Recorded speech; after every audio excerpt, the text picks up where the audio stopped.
Prinsip hidup saya yang saya terapkan adalah tidak pernah menyerah dengan keadaan, serta percaya bahwa semua cobaan yang diberikan oleh Allah Subhanahu wa Ta'ala, Tuhan Yang Maha Esa, itu pasti sesuai dengan kapasitas kita. Iya, semua bermula pada saat saya kuliah di S1. Ada salah satu mata kuliah wajib, yaitu kuliah kerja nyata. Ketika kami tiba di Jalan Raya daerah Garum, di sana ada sebuah belokan yang cukup tajam. Kemudian pada saat saya masuk ke belokan itu, saya lihat ada angkutan pedesaan yang berhenti persis di belokan yang arahnya berlawanan dengan arah yang saya tuju. Nah, pada saat itu muncul truk tangki gandeng, memang kecepatannya agak kencang, dan pada saat melewati tadi, lintasannya itu masuk ke arah jalur saya. Entah kenapa pada saat itu saya berusaha untuk menghindar, tapi ternyata ekor dari tangki yang belakang itu menghantam lengan kanan saya.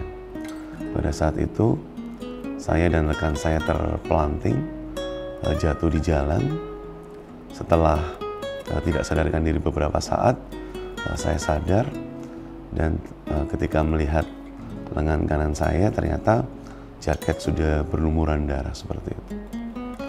Pada saat itu saya mengalami patah tulang terbuka, kemudian juga putus urat saraf di bagian pundak, serta putus juga ligamen yang memegang pundak saya. Nah, pada saat itu dokternya bilang ke keluarga bahwa ada kemungkinan bahwa tangan saya itu harus diamputasi, tangan kanan saya. Tapi pada saat itu ketika saya masih dengar kata-kata dokter itu, saya bilang ke ayah saya, ya tolong jangan sampai diamputasi. Nah, akhirnya mulailah pada saat itu penanganan medis dari dokter di Blitar habis waktu 2 minggu. Kemudian karena tidak ada perubahan, dirujuk ke Surabaya. Nah, pada saat itu saya harus menerima kenyataan bahwa tangan kanan saya sudah tidak bisa digunakan lagi, dan saya jadi tergolong orang yang penyandang disabilitas. Saya sempat shock. Kemudian karena shock itu, saya mengalami post traumatic syndrome.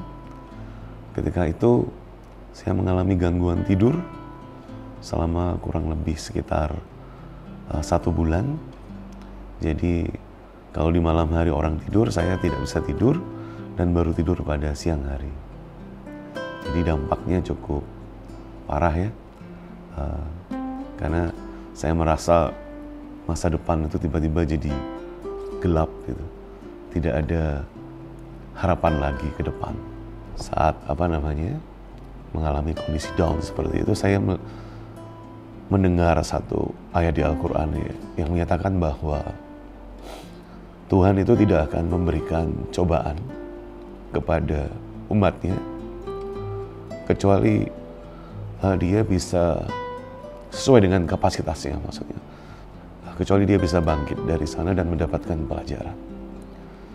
Dan pada saat itu saya yakin dan percaya, dan kemudian dengan bantuan dari keluarga, dari teman-teman, kemudian dari kampus, akhirnya saya bisa bangkit dan menyelesaikan kuliah S1. Nah, setelah itu juga prinsip ini saya bawa saat studi lanjut, saat melamar menjadi dosen seperti itu, dan meniti karir sebagai dosen. Tapi yang membuat saya bangkit itu adalah ketika saya melihat orang tua saya itu sedih ya. melihat kondisi saya. Dan pada saat itu saya bertekad, saya akan bangkit dan berupaya untuk jadi orang yang bermanfaat ya, meski kondisi seperti pada saat itu. Jadi akhirnya saya putuskan untuk bangkit, menyelesaikan kuliah, ya meski akhirnya makan waktu yang cukup panjang. Jadi memang ada cobaan, tapi di kemudian hari pasti ada hikmah yang bisa kita ambil dan kita dapatkan.